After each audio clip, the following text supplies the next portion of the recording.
देखिए आपके सामने क्वेश्चन नंबर 3 सोल्व करने जा चुका हूँ, कर रहा हूँ, जिसका फर्स्ट पार्ट का हम लोग डिस्कशन करेंगे। देखिए बेटा, इस क्वेश्चन को सोल्व करने के पहले कुछ फार्मूले की बातें कर लेते हैं। जैसे कि मान के चलो, पहला आपका फार्मूला ये है कि x के पावर m इंटू, है ना, x के पावर n, यानी कि पहला है कि बेस सेम है, क्योंकि इंटू में x के पावर m इंटू x के पावर m।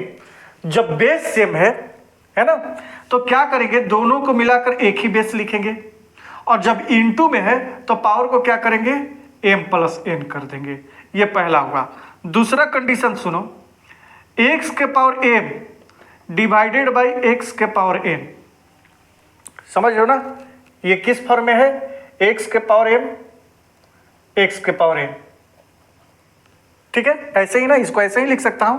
तो देखो, जब बेस सेम है तो x तो ठीक ही है, इंटू में जब पावर को प्लस कर रहे हैं तो इसमें क्या कर देंगे, माइनस कर देंगे। बस एक कंडीशन रहेगा क्या बेटा, इसमें एक कंडीशन है ना, एक कंडीशन है।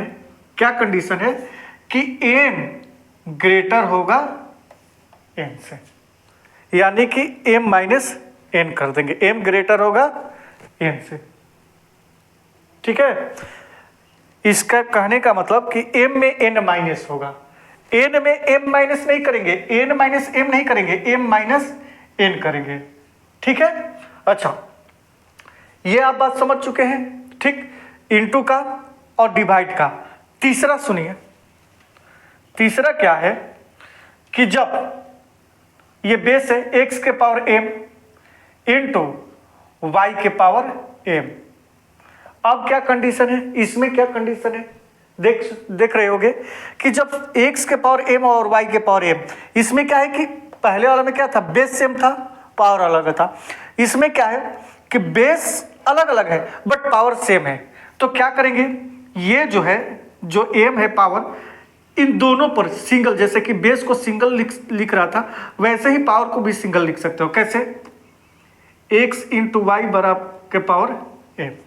बस x और इंटू पूरे पर m लगा दिया। जब इसको ओपन करोगे तो x के पावर m, y के पावर। अब इसी तरह 4 भी देख लो, 4 कंडीशन है और चारों नीचे मैं लिख रहा हूं, बाकी ऊपर तो क्वेश्चन सोल्व करेंगे। अब इसी तरह आप भी समझ गए होंगे कि x के पावर m और y के पावर m, डिवाइड वाला बताने वाला, इसमें भी क्या है, पावर सेम है। तो ये क्या करोगे, कुछ नहीं, x अपन y के पावर m करने वाला है। तो ये 4 कंडीशन को फॉलो करते हुए ये सारा क्वेश्चन हम लोग सोल्व करेंगे। पहला कंडीशन आपके सामने है कि देखो बेस सेम है बेटा, बेस सेम है, तो जब बेस सेम है तो दोनों को मिलाकर एक लिख लेते हैं। ठीक है, अब पावर क्या हो जाएगा, 2/3 प्लस 1/5। ओके, ठीक, 2 तो ऐसे ही होगा क्योंकि यही फॉर्मूले पर काम करेंगे, बेस सेम है, पावर को ऐड कर दिया, तो ये क्या हो जाएगा, 15।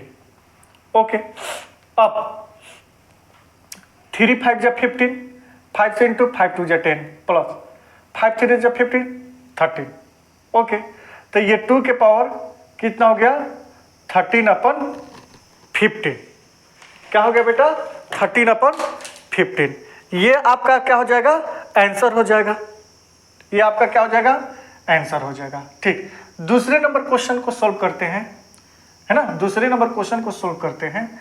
तो इसको क्या कैसे करेंगे, कैसे करेंगे, 1 के पावर 7, ठीक है, 1 के पावर 7 इसी तरह ओपन कर देंगे, जैसे कि x अपन y के फॉर्म में है और पावर है ना, m के जगह पर 7 है, तो 1 के पावर 7 या उसके बाद पावर 7। ठीक, तो 1 के पावर 7 1 ही होगा, और ये क्या हो जाएगा, ये 21 हो जाएगा। 3 7 जा 21।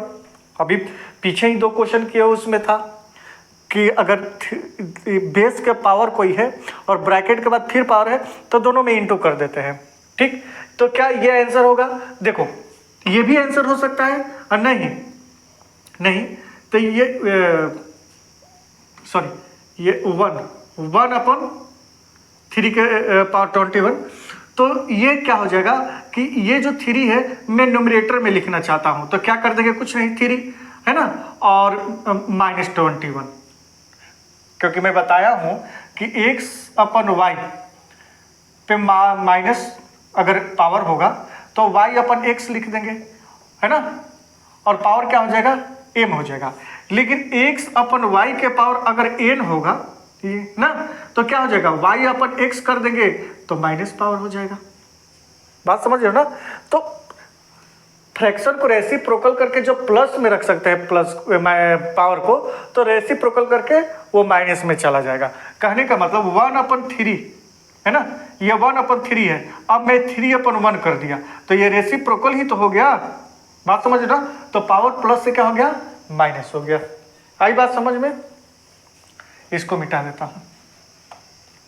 आगे क्या है ये देखो, ये डिवाइड में है, बेस सेम है दोनों को मिलाकर, और जब बेस सेम है तो मैं क्या बताता हूँ 1/2 के पावर 1 - 4, सॉरी 11 के पावर 1/2 - 1/4। अब 11 ये एलसीएम ले लेंगे तो ये क्या हो जाएगा 2 × 2 - 1, और 11 के 1/4 आंसर हो जाएगा। 2 में से 1 माइनस करेंगे तो 1, तो 11 के पावर 1/4 ये आंसर हो गया। चेक कर लीजिए ये क्वेश्चन। देखिए बेटा इसमें देखिए बेस अलग अलग है, इनटू में है, ये देखिए x और y, बट पावर सेम है ना, तो क्या करेंगे जो बेस है दोनों को साथ लिख लेंगे, 7 × 8 पावर 1/2, पावर एक ही लिख सकते हैं। अब ये क्या हो जाएगा 56 के पावर 1/2 आंसर। ये बस इतना ही क्वेश्चन है आपके एक्सरसाइज में।